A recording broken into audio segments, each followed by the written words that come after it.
The ripple effect was really what led me to want to do more, which is the students were bringing these lessons home to their parents.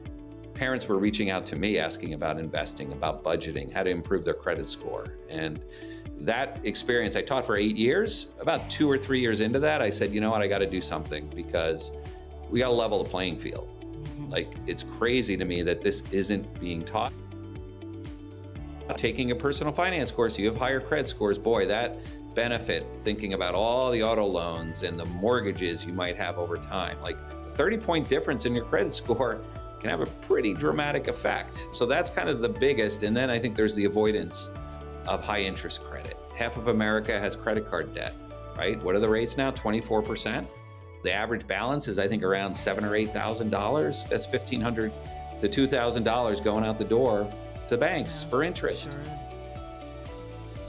They all have different perspectives about how it helped them. You know what? I just got a part-time job and I understand how to read a pay stub now. I understand taxes. I understand how to budget. I'm starting to invest. Like, you hear that from a young person, I think it throws a lot of people, boy, they are really responsible. Other kids, frankly, are responsible for the finances of their family. And so this course is so critical in many ways beyond what people think. Welcome to Catching Up to FI, a podcast on mindset, money, and life for late starters of any age on their journey to financial independence. I'm Bill, and I'm a late starter. I'm Jackie, and I'm also a late starter, and we're your host. We're here to help you on your journey to financial independence, no matter where you're starting. We're going to talk to experts, other late starters, and explore topics related to our mission. Join us as we catch up to FI together. Hello, and welcome back to Catching Up to FI. I'm Bill Yount with Jackie Cummins-Koski, and guess what? This month is April 2024, but Jackie, it's a special month in our world, right? Yes, April is Financial Literacy Month. It's almost like Christmas to me because it brings awareness to financial education, to money and personal finance, stuff that we love and we enjoy all year. Actually, that's what brought us together, right? Our shared love of financial literacy. Yeah, way back when I started with Financial Literacy Project, a little Yeah. Facebook group that still runs in the I'm background. in that group. It's out there for folks. We do a little work there, but a lot of the work's transitioned over to Catching Up to FI, which is now 12,000 members, right, Whew, Jackie? that's a lot, Bill. Man, and that's kicking the trash out. We kick out people daily, and it still will continue to grow, even kicking out the bad stuff. So that is just mind blowing. I know a lot of us, I know I do, wish that we would have had more financial literacy when we were younger. It wasn't taught in high schools. And we were lucky if we got it at home. And sometimes the modeling wasn't so great. So things are changing though. It is, and we'll talk about that in today's episode. We have a special guest to help us with that topic. I didn't get it in school, and if there's one thing that's critical to life skills exiting high school, it would be personal finance, we would think. Yeah. If you're going to remember anything from high school, it's not going to be X and Y chromosomes and how they're Calculus. put together. Calculus, yeah. I mean, we lead with the cart and not the horse sometimes. We forget that the horse is personal financial literacy, and it's changing. We're going to hear about that today. I'm very excited to talk to our guest, and I'm very excited that we're going to be able to hopefully publish this in Financial Literacy Month. Yeah, I wanted to squeeze him in for sure. But when it comes to me, it just makes so much sense to have personal finance in high school because no matter what route you take after you graduate, you'll need your money skill, whether you decide to go to college, whether you decide to go into the military, become an entrepreneur, own your own business, or just start working right out of college, right out of high school, you're going to need those skills. So I love the idea that we are making some progress on that. And our guest today is going to shed a little more light on that. I know that he works tirelessly doing that with his organization. So he was the first thing that popped into my mind when we wanted to have this financial literacy episode. Well, there's somebody I know here, maybe in the green room with us today, that has written a couple of books on financial literacy for young audiences. Somebody wrote, and remind me who it was, Money Letters to My Daughter. Yeah, And then yeah. most recently, this famous author, who I happen to share a room with today, wrote Fire for Dummies that has just come out. So we're very excited to have a couple of textbooks for this age group, right? Yeah, thank you for mentioning that. I appreciate it. So the Fire for Dummies, honestly, even high schoolers can follow this book. Because you know what, Bill?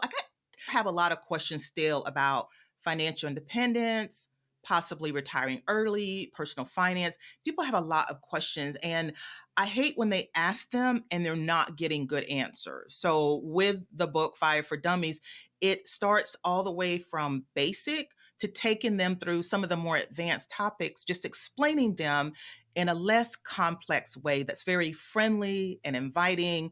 And I think I'm going to be working with a couple of classes as they go through this book in a couple of high school classes, because it's just that it breaks it down just that basic, and then you simply start building on it. And I've just had I'm a teacher at heart, so I've always had this thing about build the foundation and let's just stack on top of that and just grow. That's my whole sort of timeline of the way I think things should go, and people sort of learning process and growth. So I'm excited for that. Well, I'm excited too that I've skimmed this book. It looks awesome. Yay. It's going to be total value add here, but there is a whole section, if not a small chapter, or at least a page on catching up to FI, right? Bill, now I could not leave out catching up to five. That is so important. And as I'm writing it, the bulk of the time that I was writing it, catching up to five was just getting started. And when I saw how fast it was growing, I'm like, oh, it's not just me and it's not just you. So that's really a big deal, because we run across people every day. We've got 12,000 of us in the Facebook group that feel like they got a late start. Part of that is not being exposed to basic financial literacy and just the early days. I mean, literally, you can be in elementary school and start to pick up some of these topics. So part of the late start is really not our fault. So I had to give homage to our late starters and give away a lot of great tips on that we talk about in the Facebook group all the time, but tips on what the approach should be as they sort of regroup. And even if they started late, at least you're starting today and you just build on that. So yeah, I couldn't leave out my late starters. Well, we're going to talk to the founder of NextGen Personal Finance. And as late starters, we are educating the next We gen. are. So this is critical stuff we're talking about in Financial Literacy Month. He's about to come on with us. We better get ready Yep. and go do our hair or something. Yeah. Yeah, I wore the cap today, the bad hair day. It's raining here. But I am repping the South Carolina Lady Gamecocks took home the championship. So that's what I'm wearing today instead of catching up to five. So we in South Carolina are super proud of our Lady Gamecocks. They took the championship, and it was just so much fun celebrating with them, and we're still celebrating. Well, as we talked about just a moment ago, more people watch the women's final game than they did the men's final game. Wow. Times are changing. Times are changing. That is great. I don't know if I ever thought we'd see this day. Obviously, male sports dominate.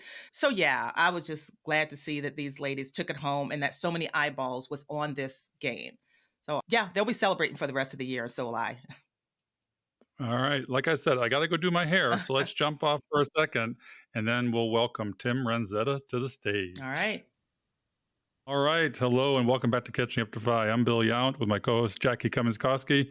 And we have a super special guest for you today. And I'd like Jackie to introduce him. Yeah. Hey, Bill. This is an exciting day, an exciting month. It is Financial Literacy Month. This is a very, very special time, kind of like Christmas for us.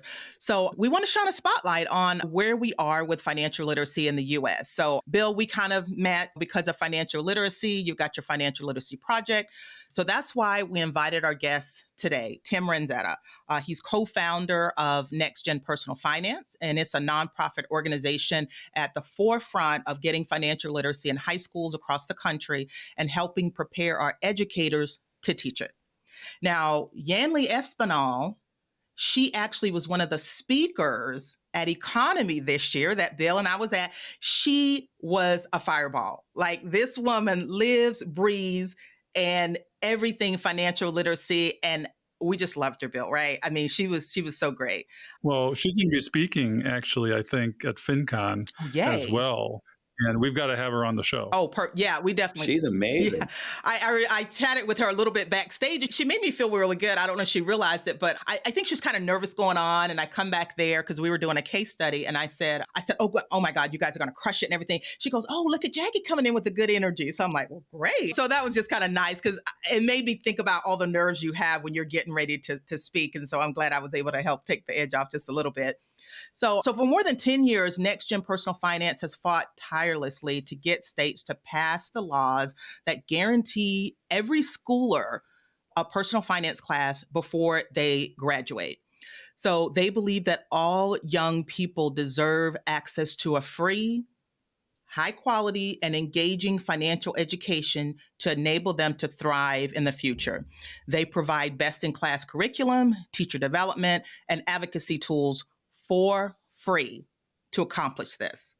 So that's just crazy. I stress the for free because that's actually the unbelievable part. So more than 30,000 teachers in all 50 states call NextGen Personal Finance their one-stop shop for personal finance resources, and they don't have to go broke doing it. Bill and I got to meet Tim at the Bogleheads Conference. That was amazing. Last year, he spoke there, and I was glad to see him show up. I got to chat with him in person. I followed his work for a long time. So I'm a big admirer of Tim's work at NextGen Personal Finance. And the fact that we finally got to talk in person was amazing. And in true form, he brought along lots of people he admires to the conference, and those are teachers. So Tim, welcome to Catching Up to Fi. It is great to be here, Jackie and Bill. Thank you for the opportunity. I have to make two corrections. Okay. One is, I think you talked about us being at the forefront of financial education. Oh, correct. It's really about the educators. It is. You're right. Wow, it is such a privilege to partner with them day in, day out. We're actually going to hit a big milestone, which is, it's awesome that it's going to happen in Financial Literacy Month, just short of our 10-year anniversary, which is early May, which is 100,000 teachers on the NGPF platform in the community. And that is, and the primary, they just do a great job marketing because our primary source of new teachers is word of mouth. And so, but they're the ones ultimately who inspire us and really have played a critical role, I think, in pushing us to do more, frankly, because they see the impact the course has day in, day out with their students. And they urge us, we want to do more. We want to teach more sections. So what can you do to help? So it's been just an amazing 10 years. And I can't imagine, I've never had a job that's been as gratifying as this. Wow. Well, touche on highlighting the teachers. You're exactly right. Thank you. That deserved the correction. The teachers are just amazing. So yes, thank you for that. Well, you didn't always start in this arena. I mean, you came to us originally from a Silicon Valley career, right? No, not really. I mean, I live in Silicon Valley, but I've kind of had a very atypical career, which has kind of spanned 32 years. I've been in California, been as an entrepreneur, but in businesses that one would certainly not consider high tech. One was a roll up or consolidation of the document destruction industry. I used to call it white collar trash hauling. So those documents that healthcare companies, financial service firms all need to get rid of, well, they need somebody to pick them up to shred them. That was our business. And so we were able to, over a short period of time, kind of consolidate. In other words, we made, through mergers and acquisitions, kind of developed a national network and then sold the business. And the other was, frankly, just a research business. We were helping companies analyze their pay levels for their high-level executives and board members. And then I spent 5 years as a stay-at-home dad, and used that time, frankly, to figure out where I could plug in and make a difference when it came to education. And so it was one of those, that was a great 5-year period too, because I was the super volunteer. I ran the field day at the local elementary school, which was a great day. So many different activities to plan. I was an assistant PE teacher. I was a librarian. And it was great. It was great to be involved in my children's lives at that age before settling on, and it was really serendipity. I volunteered to teach a class at a local high school that was serving first-gen kids trying to be first in their family to go to college. Visited the school, was inspired by the founder, and said, how could I help? He said, well, you got a couple degrees in business. How about personal finance? You want to teach a personal finance class? So I said yes before I knew what I was getting into. And it was, had to develop 25 hours of curriculum. And that experience and seeing how engaged and hungry for this information kids were, like that was enough of a win. But then the ripple effect was really what led me to want to do more, which is the students were bringing these lessons home to their parents. Parents were reaching out to me asking about investing, about budgeting, how to improve their credit score. And that experience, I taught for 8 years. About 2 or 3 years into that, I said, you know what, I got to do something, because we got to level the playing field. Mhm. Like, it's crazy to me that this isn't being taught. I got tired of reading about how financially illiterate we were. And there's a solution. It's called education. Mm. So how can we create an organization that would achieve this mission, this big, hairy, audacious goal of every high school student in America getting a 1-semester personal finance course? Yeah. So, where did this start? You discovered a problem that's pervasive in our culture. The big problem, in my mind, in education, because we take a lot of tidbits away from education that have nothing to do with how we live life and survive. You found this problem. How bad was it when you started NextGen Personal Finance? How bad was the situation?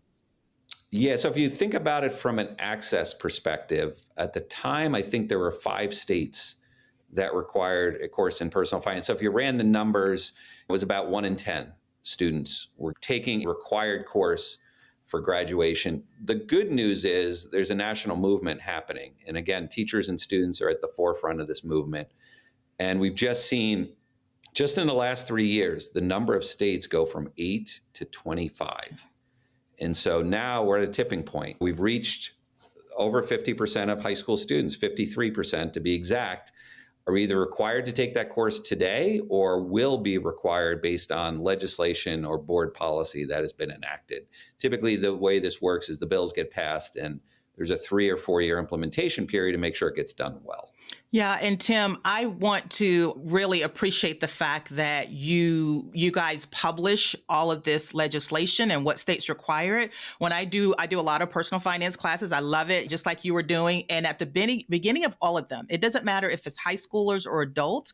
I always show them where we are when it comes to the personal finance requirement in high schools. And I was going to give you that question. I knew you could answer it. There's currently 25 states that require that, but I give away $2 bills for anyone, for whoever gets closest. Almost nobody ever gets it close, and they usually guess really, really low.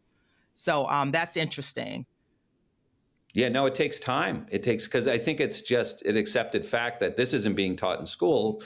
And it takes a long time to change people's mindsets and attitudes around this. I think as they're, to the extent they have children or maybe their grandparents, to the extent they start hearing more and more about it. But the power of this is enormous. I wanted to answer the question, what is it worth? Like, why are we so passionate about this? We know that this has an impact. I'm kind of a numbers guy. Like, what's the quantitative impact of taking a personal finance course?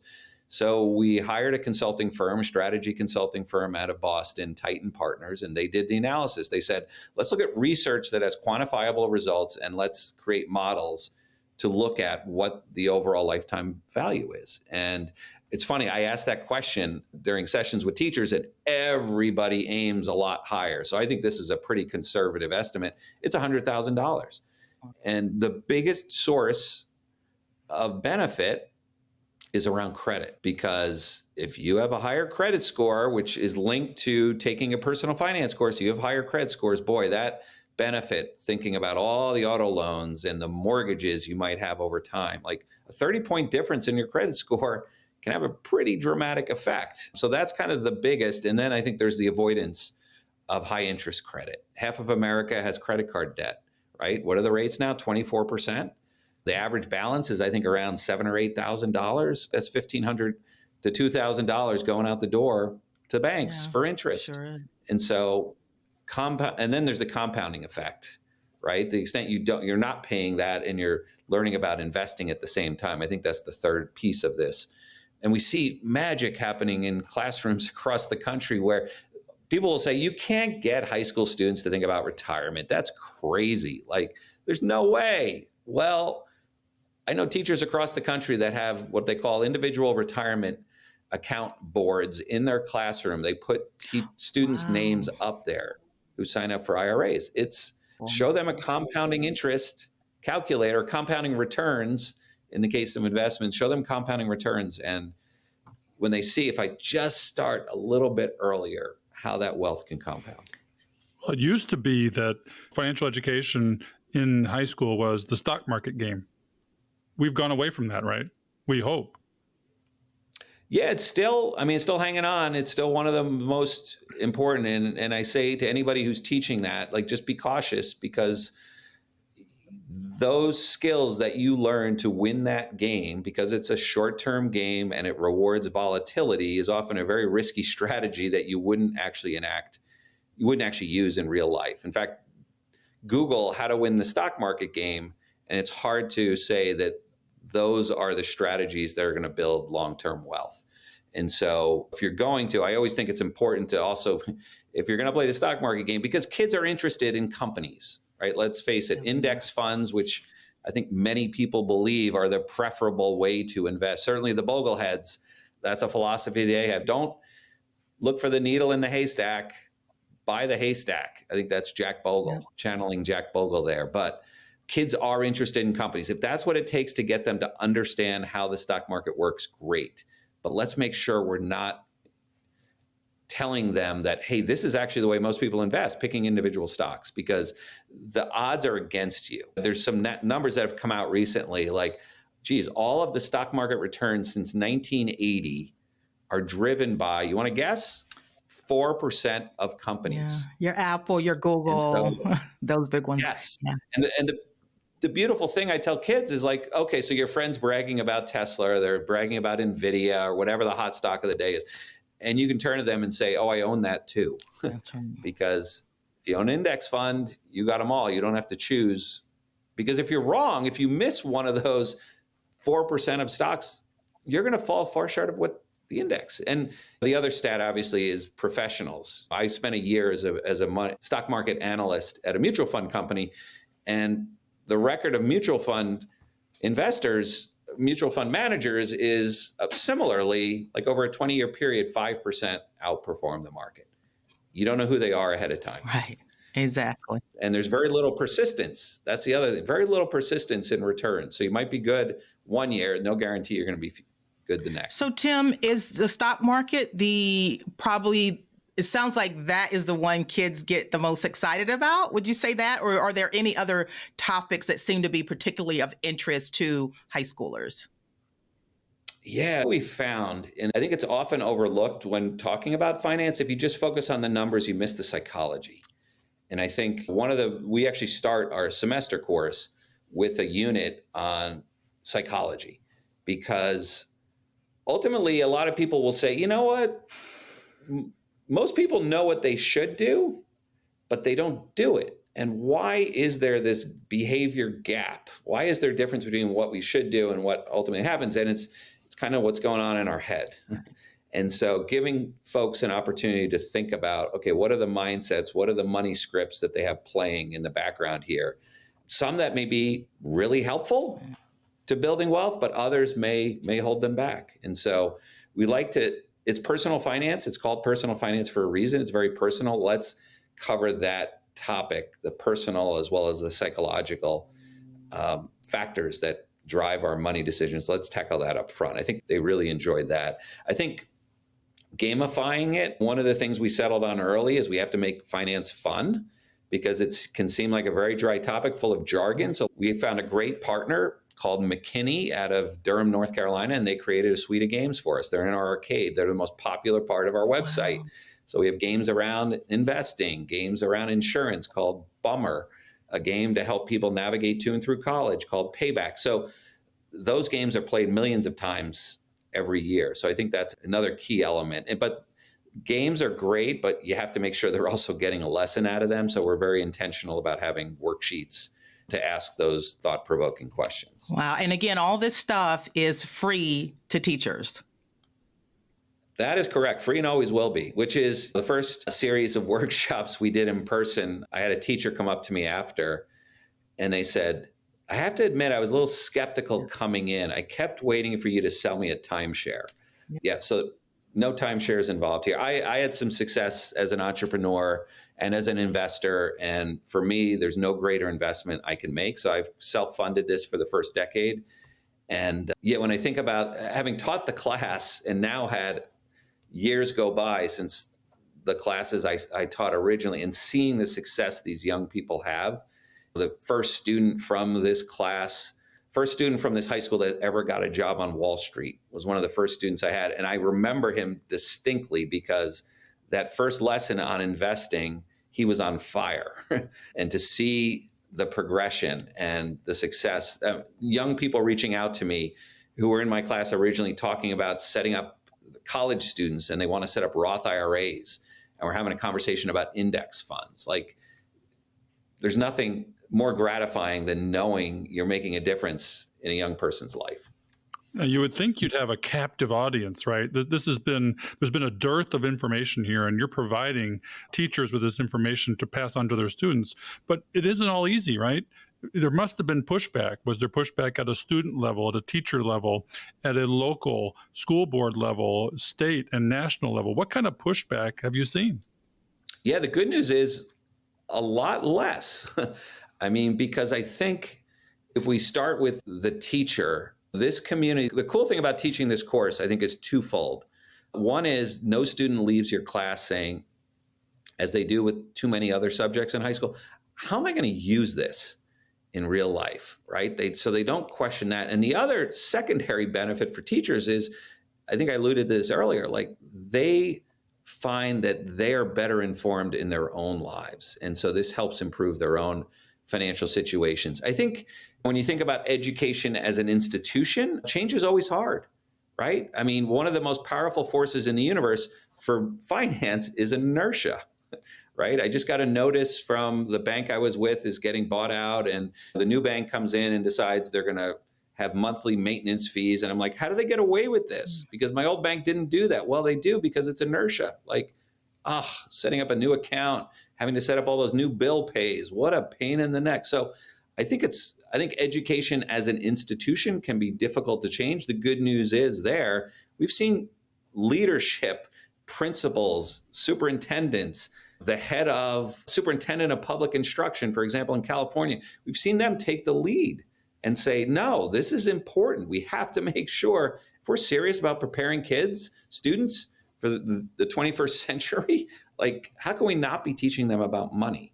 And so we're seeing a lot less resistance and a lot more support. And that really, I think, is only going to accelerate as we get the next 47% of students taking this course. Excellent. I'm feeling excited already. It seems like we chose to educate them by burying them in debt. There was a generation of students here that just got buried in debt and had to figure their way out of it. I imagine you do a lot in your students, student loans and student debt, and approaches to debt. Can you tell us a little bit about that? It's absolutely critical. And one of the small businesses I created prior to this was focused on student loans. And my goal was to help parents. I have 4 older siblings. They were all sending kids to college. And they're like, boy, the financial aid situation is so different. And so I kind of got knee deep in this student loan issue. And what I discovered was nobody had an incentive to teach young people about student debt. Right. It just wasn't the deal, right? And it's all set up to enable, like, I've had nieces and nephews go through college and suddenly see a student loan appear on their invoice. And they're like, I didn't sign up for this. And they discover, oh no, you have to opt out. Like, what kind of system sets people up for student debt with actually them not even opting in? So I discovered in that experience, like, nobody was educating. Nobody had an incentive. Schools, they get their money from the student takes out a loan, they get their money. The default rates that would disqualify that institution are so high that nobody ever gets kicked out of the student loan program. And so that was an additional incentive I had to say, we need to teach young people about student debt. Not that you can go to college and avoid debt altogether, but what I found was there was a lack of planning ahead of time. So in other words, you can predict pretty clearly when somebody goes off to college, their freshman year, when you look at how much debt they're taking on, how much the family's contributing, how much the student's contributing, what are the other sources. You have a pretty good idea after their first year how much debt they're going to have after 4 years. Too few people were doing the work up front to say, you know what, I don't want to graduate with $80,000 in student debt. But we realized we could create a game. And so I talked to a lot of people who were in over their head on student debt. And I said, what would have changed your path?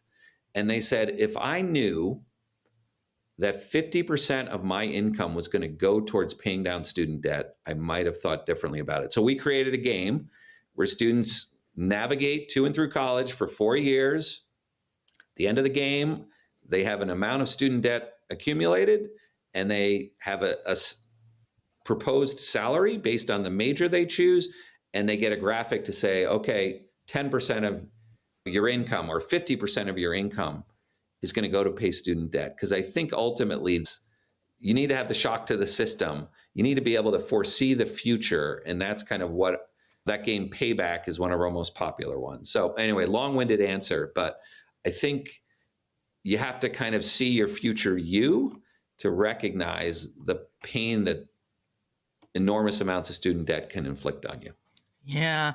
Yeah. All of that is just so eye opening that these young people can grasp so much of this stuff. And if you package it right, like in the form of a game, the engagement that you get is amazing, because I've participated in some of the courses and some of the curriculum, and it's amazing. And I do have one quick little confession, Tim, is that I sat for my CFP, and as soon as I decided to do it, the first thing I did, I went back and used the YouTube channel at NextGen Personal Finance, because I wanted to make sure I had the basics, because that platform, that foundation is so important. So your tools are amazing, and anybody can go to the YouTube channel, things like that. You have special curriculum just for teachers, but so much of your material is available for anyone to brush up. And to me, if you skip that foundation, it makes it so hard to learn all the other stuff that goes on top. So you've got just so much great material. And I know that you guys dote over your teachers. I see that, and it just brings a smile to my face. So that's amazing. I'm thinking in terms of when to have all these 50 states having a personal finance class required. So Mission 2030, tell us a little bit more about what that is and how you're tracking with it. Yeah, it's made a tremendous difference for our organization and frankly for the community when we set a date towards this. I mean, we all know we're doing good work to try and help the next generation. We just felt like we need to create some urgency around this. And I think some of this came from conversations with teachers. Some of it came from polling we do in states that we're advocating in, where people were saying, not only is this important, but it's urgent. Young people need this today. And so that North Star, and I think we set that target in 2021 or 2020. Like we said, let's give ourselves a decade. Let's give the community a decade to accomplish it. And it's made such a difference, because I think every decision we make as an organization is to say, does this help us accomplish Mission 2030? Because one of the challenges with nonprofits is you can move in a lot of different directions, right? We get a lot of requests like, hey, can you create an accounting curriculum? We really like what you do for personal finance. Can you create an accounting curriculum? Or can you help us in Korea or I got a request from Vietnam today. Like there's global opportunity here, but the problem is we're a team of 15, 16 people with limited resources. And if you get too far afield, so it always comes back, and Jessica, the co-founder of NGPF, has been great at kind of like, okay, before we make this decision of time and resources, does it help us get to the end goal? And so we felt at the time, hey, we're going to give ourselves a decade.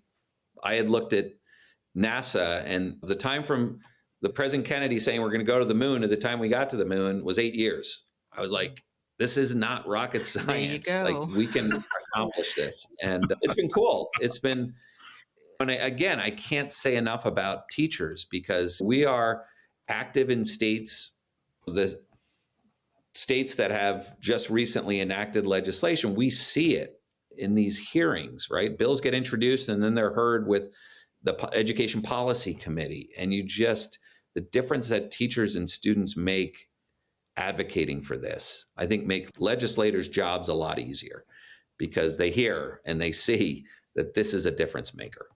Do you have the students advocating for themselves in state legislatures, for example? Absolutely. Absolutely. It's kind of funny because advocating very positively, and boy, do they have composure, right? Like we're in the legislature, it's being live streamed. Yeah. They've got their preparation, in some cases, written, in other cases from the heart. And I was in Massachusetts, for example. There's a bill that was introduced by a young legislator, actually the youngest legislator in Massachusetts, Representative Hamilton. And I think that makes a difference, that he is so close to the high school audience to realize, like, hey, I wish I had this class, and now we need to make this available. They had 40 students testify, Wow. from all over the state. And when that happens, and they all have different perspectives about how it helped them. You know what? I just got a part-time job, and I understand how to read a pay stub now. I understand taxes. I understand how to budget. I'm starting to invest. Like, you hear that from a young person, I think it throws a lot of people, boy, they are really responsible. Other kids, frankly, are responsible for the finances of their family. And so this course is so critical in many ways, beyond what people think, like the value they're getting it, the value that students will get from it. It often is so much more, that when you hear more about the family situations. You asked us to bring up New York and California in this regard. There's some special considerations there. Can you take us through what you mean there? Yeah, sure. So California is a state I've lived in for 32 years. Unfortunately, as much as California considers themselves a leader in so many ways, unfortunately, they have really left students behind when it comes to finance. They've let students down when it comes to financial education. And so the numbers are pretty stark. 3/4 of students in California don't even have access to an elective course. So it's not even, again, the numbers nationally are 53% are required to take it. 3/4 of students in California. And this isn't my opinion in terms of poor performance. The Center for Financial Education, led by John Pelletier up in Vermont, they gave California an F and said basically most students will graduate with no substantive coursework when it comes to personal finance. And so we've advocated in the state, we've worked through the state legislature, really haven't made any progress. And so when you look at the potential impact, 450,000 students graduate every year from California, about 13% of the high school population, and the lack of progress over the last 2 decades. Well, there is another path to go, which is the initiative process. Take it to the people, get on the ballot so people can vote on an issue that we've seen polls at 75 to 80%. And so we are excited that we announced a couple of weeks ago, we have more than enough signatures, and now we'll likely find out later this month, when the county registrars have to verify all the signatures, that we're going to be on the ballot in November. Yay. We're also at the same time working with the legislature to see if we can find a solution that continues to, we are single-mindedly focused that it has to be a 1-semester standalone personal finance course. Anything less than that, because the course is so comprehensive, anything less than that is not effective. And so we kind of have a parallel path in the state of California. And then in New York had a blue ribbon commission. Anytime you get a group of students, parents, other stakeholders involved, and ask what is missing from high school, personal finance is going to be number 1 or number 2. So they had a blue ribbon commission. They recommended every high school student should get a personal finance course. This decision will be made at the board level, the State Board of Regents, and they've got a meeting in early May where they're going to be mulling this course requirement. So that's extremely exciting, between California and New York, 2 of the largest states with real opportunities. Yeah, boy, you guys are making some progress, because I have been complaining about all these big states that don't require a standalone course. And thank you for making that distinction, because some schools and some states will offer it either maybe an elective, or maybe they'll infuse it into an existing course. So I'm from Ohio. You know what course they infused it in? Social studies. And I was talking to the teachers one day at Ohio's teachers conference, and I said, so how much time do you spend on personal finance in these social studies classes? And they're like, we're lucky if we can get 1 weekend. So the standalone is critical.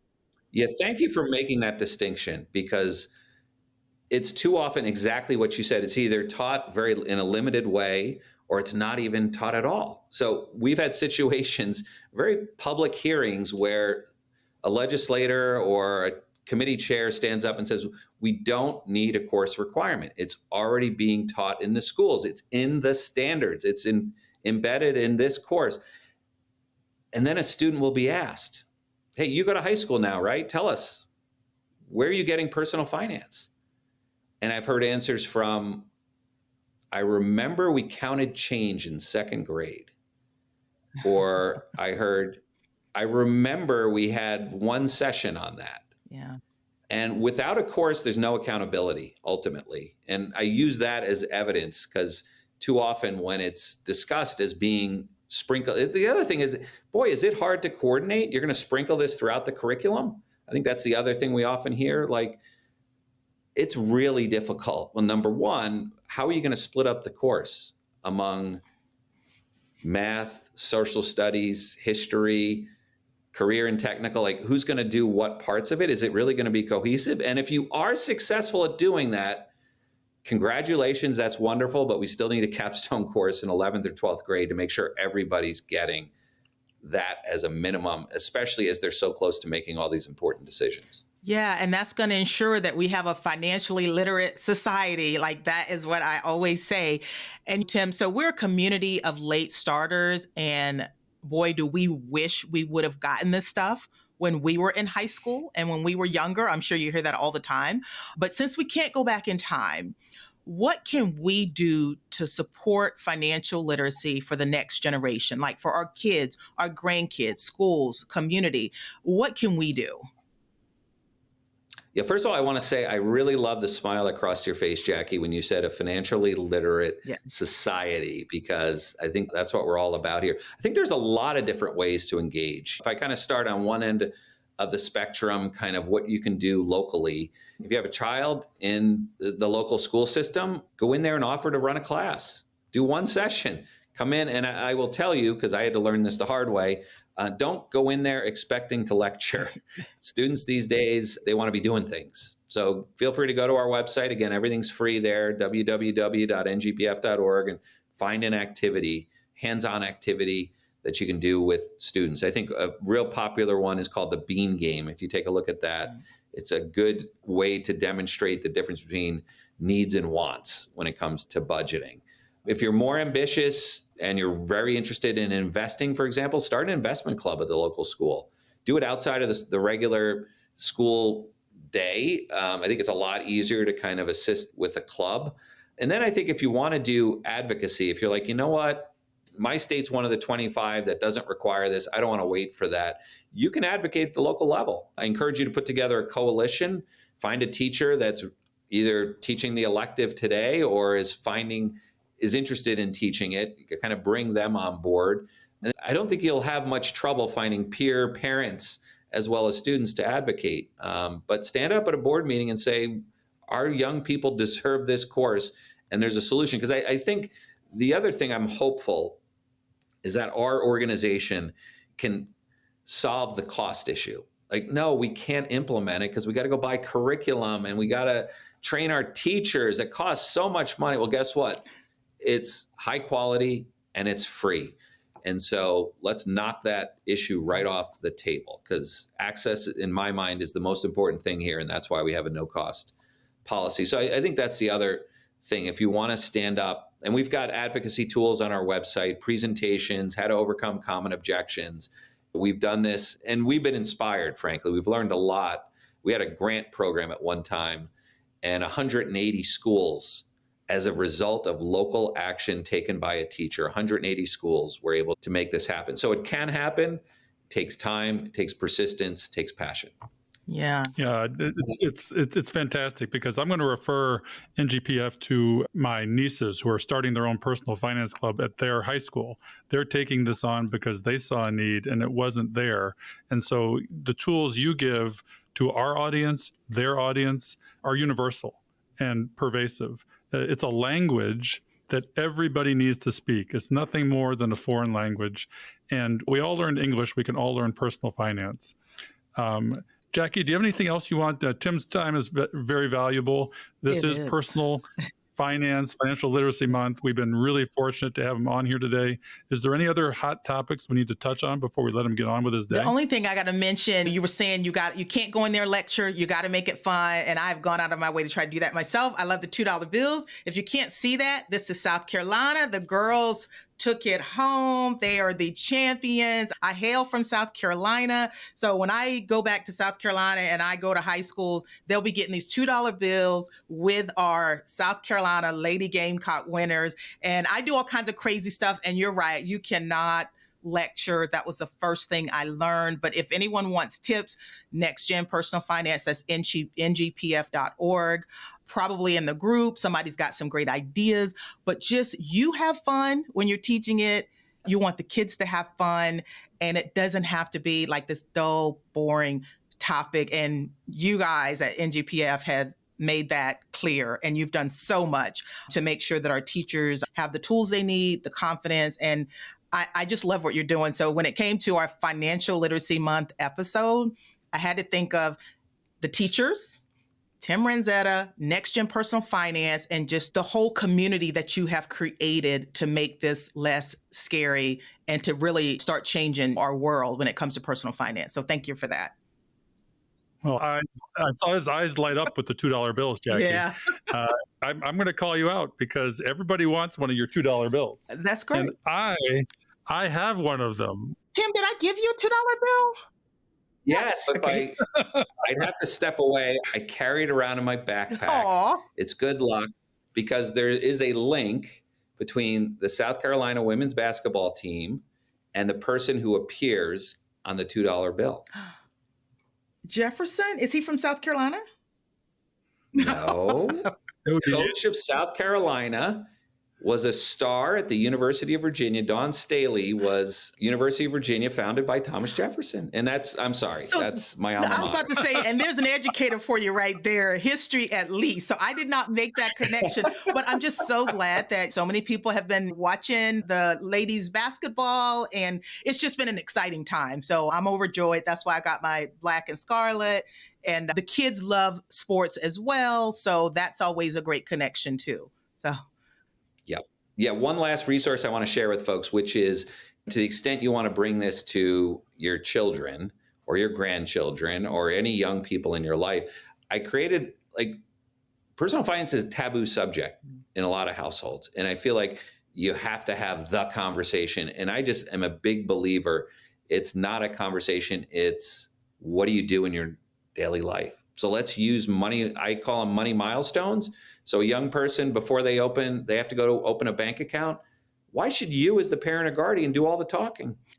Let's prepare them to be adults. Let's have them ask the questions about, hey, what are the fees going to be for this account? Or they're going to get the keys to the car, right, when they're 15 or 16. How about we talk about auto insurance policies? Because we know too often you may be having to look at that policy with them as a driver. But yeah, so I put together 10 money milestones and then resources you can use. Use those as opportunities. Use them as learning opportunities. And so you don't have to feel like it's a conversation. It's just hey, we go through life and there are certain things that we're going to do around money. So let's prepare young people using those as learning opportunities. Yeah. That's perfect. I remember you mentioned auto insurance. It's kind of funny because the way we bought a car for our twin boys to share going to school, a used car, was what costs the least from an insurance policy standpoint. And that's how they learned to buy a car. It is the price of the car, but what's the maintenance cost? What are the holding costs of this car? And insurance drove the bus and they got it. It drove it home. Yeah. Awesome. Yeah. Well, thank you, Jackie. Yeah. Thank you, Bill. This was fun. All right, Tim, thank you so much. It's great to meet you, and thank you for sharing your wisdom with our audience on Catching Up to FI. Oh, Jackie, that must have just lit your fire. It did. You know how crazy I am about financial literacy, especially when it comes to kids, because I missed out on that time. We can't go back and change the past, but I can change the future. And I just get so excited when I hear and when I am involved in educating younger people, high schoolers, and teaching them about money and personal finance. And that's why I love financial literacy. Well, happy Financial Literacy Month to you. We should probably toast light a Right. candle, just like you said, Merry Christmas, Happy Yeah. Birthday, all rolled into one. Let's make it a All deal. right. But we didn't get through the show without help, right? So we got to give props to our staff, our cast. Social media is Diana Falk, editor is Fritz Bassard, and show notes by Sarah von Sternberg. We have a couple of calls to action for you, though. Jackie, what are they? Yeah, well, we've got the Buy Me a Coffee. And if someone doesn't know what that is, because for a long time I didn't, it's just small donations about the cost of a coffee. But you just can go to our website and you can click on support us. And you can buy us as many cups of coffees as you want, just because there are a lot of costs associated with the podcast. We want to remain professional, high quality. In order to do that, we do have some expenses that we'd like to try to offset. And that's one way that we do it. But we are starting with the growing list of partners, right? Oh, yeah, we got a few actually out there. One of our friends, Cody Garrett, we're partnering with his DIY financial planning course, Measure Twice Monthly. And our audience actually gets a discount if they use a link that we need to post in the show notes. We also partner with Jeremy Schneider. He did a webinar for our group, and he has a couple of courses, actually, two that fold into a total third course.